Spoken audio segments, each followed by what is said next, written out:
अस्सलाम वालेकुम, मैं हूं अरबाब जहांगीर। आप देख रहे हैं मेरा यूट्यूब चैनल। उम्मीद है तमाम देखने वाले खैरियत से होंगे।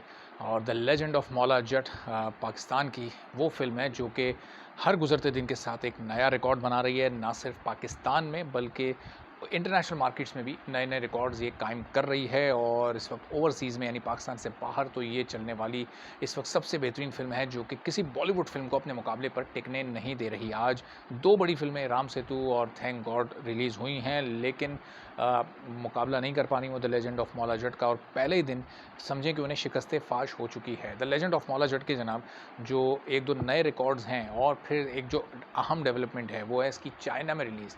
जब ये चाइना में रिलीज़ होगी तो उसके बाद समझें इसका जो बिज़नेस है, जो इसका लाइफ़ टाइम बिज़नेस होगा वो डबल बल्कि ट्रिपल भी हो सकता है। यानी जितना ये बाकी पूरी दुनिया से कमाएगी, उतना ही सिर्फ़ ये उस या उससे ज़्यादा चाइना से कमा सकती है, क्योंकि चाइना की मार्केट इस वक्त पूरी दुनिया की सबसे बड़ी मार्केट तस्वुर की जाती है, जहाँ पर इंडियन फ़िल्मों को बड़ा ज़बरदस्त वेलकम किया जाता है। इससे पहले 2 पाकिस्तानी फ़िल्में चाइना में रिलीज़ हो चुकी हैं और मौला जट कब रिलीज़ होने जा रही है, मैं आपको थोड़ा-सा आगे चलकर बताता हूँ। इससे पहले डोंकी किंग जो एनिमेशन फ़िल्म थी, उसको चाइना में रिलीज़ किया गया था।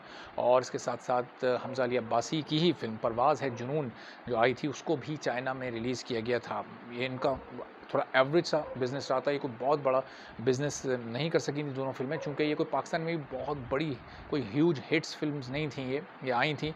एवरेज सा इन्होंने बिज़नेस किया था और उसके बाद फिर ज़ाहिर है इनका जो बिज़नेस था वो ख़त्म हो गया। उसके बाद लोगों की दिलचस्पी इसमें नहीं रही, क्योंकि आने वाले दिनों में फिर और फ़िल्में जनाब आ गई। अब the legend of Maula Jatt की जो 12 दिन की अभी कलेक्शन है, वो सिर्फ़ पाकिस्तान में वो 29 करोड़ से 30 करोड़ के दरमियान है। आपको याद होगा कि पहले वीकेंड पर इसने 11 करोड़ कमाए थे।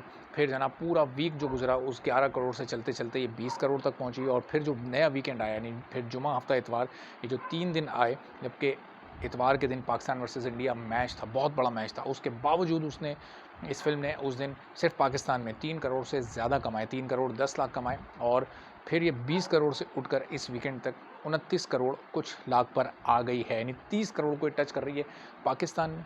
और इंटरनेशनल मार्केट में इस वक्त ये 90 करोड़ से ज़्यादा कमा चुकी है, यानी एक दिन की और कलेक्शन आएगी।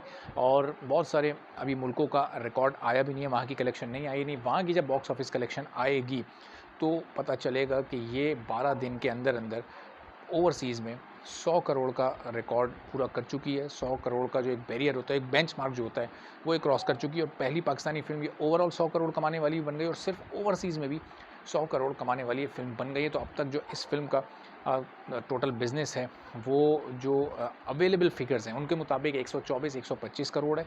और जो चंद एक मुल्कों के अभी तक फ़िगर्स नहीं आ सके हैं, और अगर अगला एक दिन उसमें शामिल कर लें तो ये 130 करोड़ को क्रॉस कर जाएगी। और बहुत जल्द अगले 2-3 रोज़ में, अब चूँकि वीकडेज़ आ गए तो शायद 1-2 रोज़ ज़्यादा लगेंगे, लेकिन अब इसकी इंटरनेशनल स्क्रीन्स की तादाद में इज़ाफ़ा हो चुका है। 100 स्क्रीन्स बढ़ा दी गई हैं।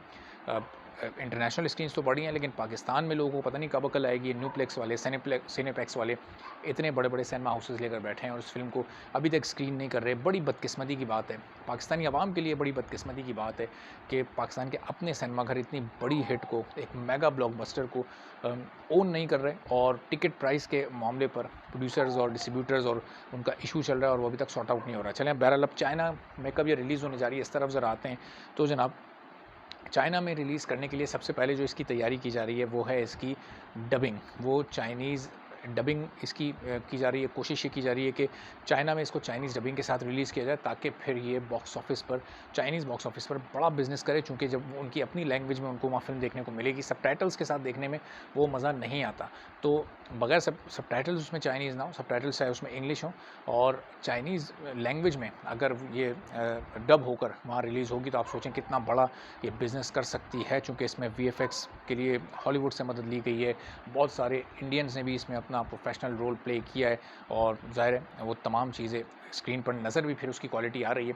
तो जिस डेट के बारे में इस वक्त सोचा जा रहा है, जो सोर्सेज से खबर मिली है, वो है जनाब क्रिसमस। क्योंकि 25 दिसंबर को, क्रिसमस को, ये एक ऐसा वीकेंड होता है कि एक तो पूरी दुनिया में उसको सेलिब्रेट किया जा रहा होता है, पूरी दुनिया में उस दिन छुट्टी होती है। फिर वो एक लंबा वीकेंड होता है, चूँकि वो न्यू ईयर तक कंटिन्यू रहता है। क्रिसमस की जो सेलिब्रेशंस हैं वो शुरू तो आप समझें कि उसकी तैयारी तो बहुत अर्ली दिसंबर में शुरू हो जाती है। 21 दिसंबर के बाद वो बड़ा ज़ोर पकड़ जाती है। लेकिन 24-25 दिसंबर वो दिन होते हैं कि 24 को भी फ़िल्म्स अच्छा बिज़नेस करती हैं, और फिर चूँकि 25 को उनको बूस्ट मिल जाता है एंड क्रिसमस वाले दिन। और फिर आगे चलकर न्यू न्यू ईयर तक, क्योंकि ज़ाहिर है न्यू ईयर की भी एक सेलिब्रेशन होती है, उस दिन भी लोग और उससे एक दिन पहले और उसके बाद भी लोग जाते हैं और मूवीज़ देखते हैं। और आपने देखा ही है कि आमिर खान की कितनी बड़ी-बड़ी फ़िल्म्स माज़ी में क्रिसमस पर रिलीज़ हुई हैं और उन्होंने बड़ा ह्यूज बिज़नेस किया है।